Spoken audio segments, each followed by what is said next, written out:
Just relaxing at the Columbian Icefields here in the Icefields Parkway, and it is a beautiful sunny day, and what I'm doing at the moment is just isolating some of these fantastic peaks up in the background. What I'm doing is using a moderate zoom lens, which is 85mm, and I'm zooming right in, well, as far as I can zoom in on those peaks up in the background there. I've got some amazing white bellowing cloud coming over the background, and I'm just putting a little bit of blur into the clouds of about 1 to 2 seconds just as it casts over the top of those peaks, and I'm getting some really nice contrasty images here in the car park.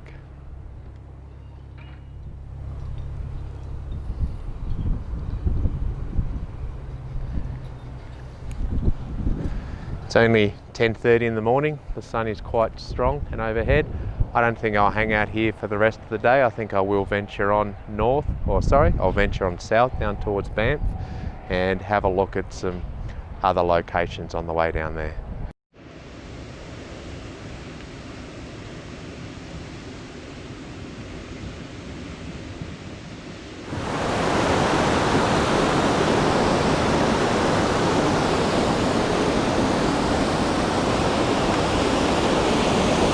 Stopped off to a very popular sort of a place here on the Icefields Drive, just on the northern side of Banff here. A beautiful river that leads down into a canyon down behind me, and obviously the view in front of me.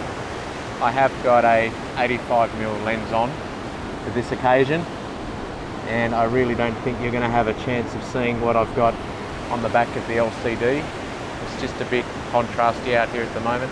I did have a little rain cloud come through, and I've changed my tactics. I've gone and shot some pictures in a screaming hurry just in case I've missed it with the light, and I've done quite well today. The rain clouds have cleared and the blue has come out, and now the exposures are really challenging with the contrasty light. So I have 3 separate exposures from this position, and I have put a circular polarizer on and my 6-stop ND filter.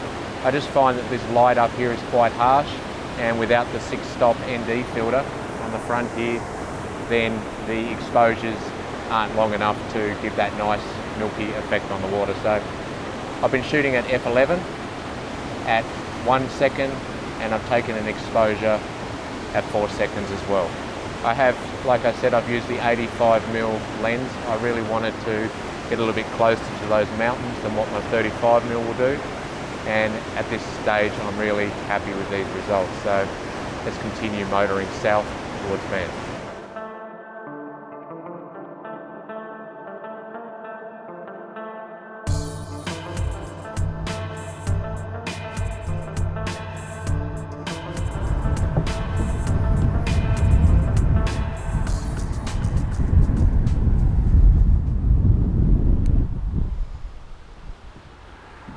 Down here at Vermilion Lakes, which is just down beside Banff, and what a beautiful place for photography.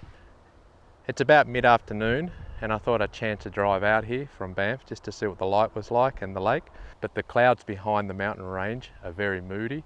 It's almost as if a thunderstorm is about to approach, so I'm just going to hang out here for a bit. I am in front of these nice little reeds here in the foreground, which is what I'll use for this composition. I've set myself up on the stand here. I've got a 35mm lens on. I've got a circular polarizer to cut some glare off this lake. As I said, it's quite contrasty. And I've also put a 6-stop neutral density filter on. I've pulled this camera down to the lowest ISO possible, which is low 0.1, and I'm getting exposures of up to 8 seconds mid-afternoon, which look fantastic. Every now and again there's a nice burst of light on these reeds, which add a nice little glow to the front of this scene, and I'm going to capitalise on these really dark, ominous clouds in the background. So another exposure here of 8 seconds, and I'm keeping my hand over the filters here just to reduce the risk of any lens flare. And these clouds over this mountain range have really made this mid-afternoon trip pay off. It's also quite nice not being inundated by mosquitoes in this location as well. Something I've noticed about Canada is it's got a massive mosquito population, and it's been going to town on my legs and my arms, so I might spend a few more evenings covering up just to deter a few mosquitoes for a few days. So let's stay tuned for some more images of Canada.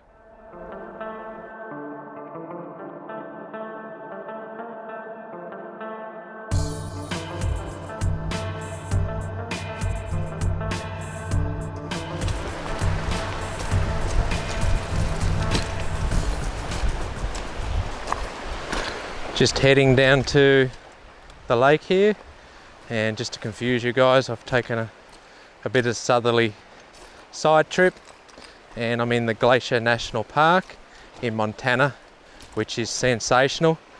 I've got a bit of unfinished business here.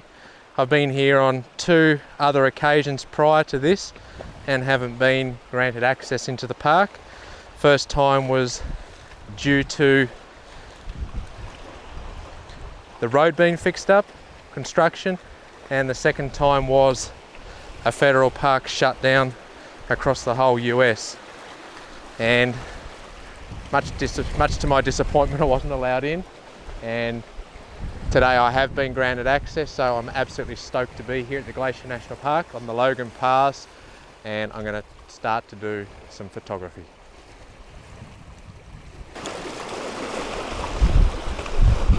Just found my way down by the river at St. Mary's Lake, and the view is absolutely spectacular.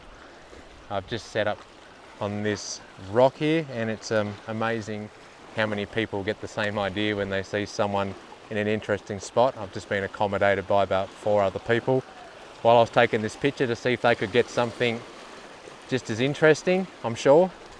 I have just set myself up with the 35mm lens, and I've got a circular polarizer on and a 6-stop ND filter to slow the action down a little bit. I'm waiting for the light to paint those cliffs over there, which is happening right now, and just guarding the sun with my hand, of course. And I'm getting an exposure range between 2 to 4 seconds across this lake. It is quite glary, but these images are still worth being set up down here by the side of the lake.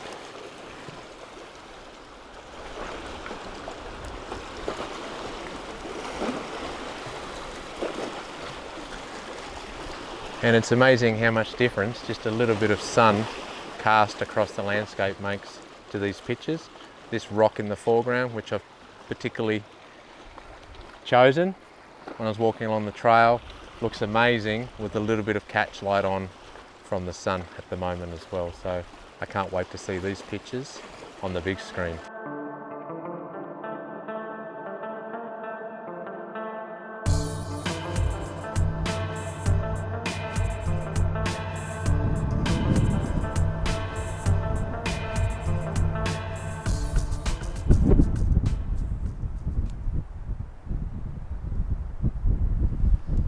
Just hanging out on location in front of the same mountain overlooking St. Mary Lake, and it's a beautiful little look out here, and I'm all by myself, which worries me a little bit, particularly about the bear front, but I haven't seen any today, so I'm going to hope that stays that way. I just love this spot here and the way that the trees bend their way up the ridgeline here. I'm just taking an exposure, and what I'm waiting for is little breaks in the clouds. Like behind the mountain at the moment, I've got some amazing contrasty, stormy looking clouds, but I also need a little bit of light like this coming across the foreground, just to add a little bit of color temperature to the scene, because the lake and the foreground look a little bit flat without any sunlight on them, which seems a bit strange in landscape photography. A lot of people shoot low light and get a really even exposure, but I'm letting a little bit of light into my landscapes around here. And the reason for that is I can't see myself being on location in a lot of amazing spots at sunset just due to access. So I'm just taking the tourist approach here, and it is certainly paying off with some of these images, just waiting for that right light in the middle of the day. What I've also noticed here in Canada and Montana is just how this light just changes so dramatically in a short amount of time. It might be a nice, bright, blue, happy kind of a day, and then the drama will roll in and usually last about half hour and adds lots and lots of interest to the subject during the middle of the day. So another burst of light just entering the lake now. So I'm shooting at f/16 at 4 seconds for these exposures, which is turning out quite well.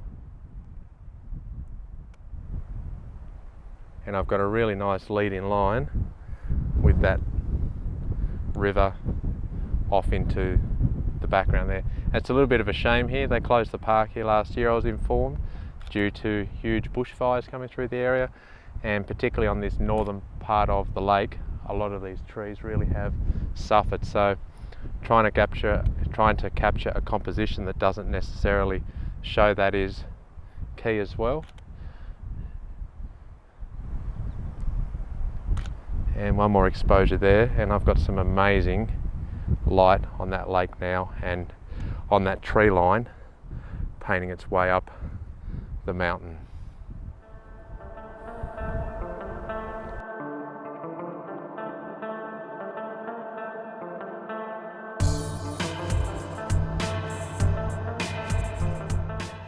I don't know, but as a photographer, there's certain places in the world that you have an ambition to go and see, and you will spend all that time researching it, looking at images, and not be happy until you finally get there and capture it for yourself. So this is one of those days for me. The day itself is spectacular. As you can see, it's nice and clear. I've got some amazing stormy clouds in the background and a really nice blue lake. I have set the stand up here and the camera on top. I've got my 35mm lens on. I've got the circular polarizer on, and I'm going to stop it down a little bit with the 6-stop filter. My RV is parked just down the road a little bit, so I'm going to spend quite some time here just watching the light and trying to capture this image. The first one I've taken with this beautiful sky is on 35mm at f/16 with an exposure of 4 seconds. So stay tuned for St. Mary's Lake.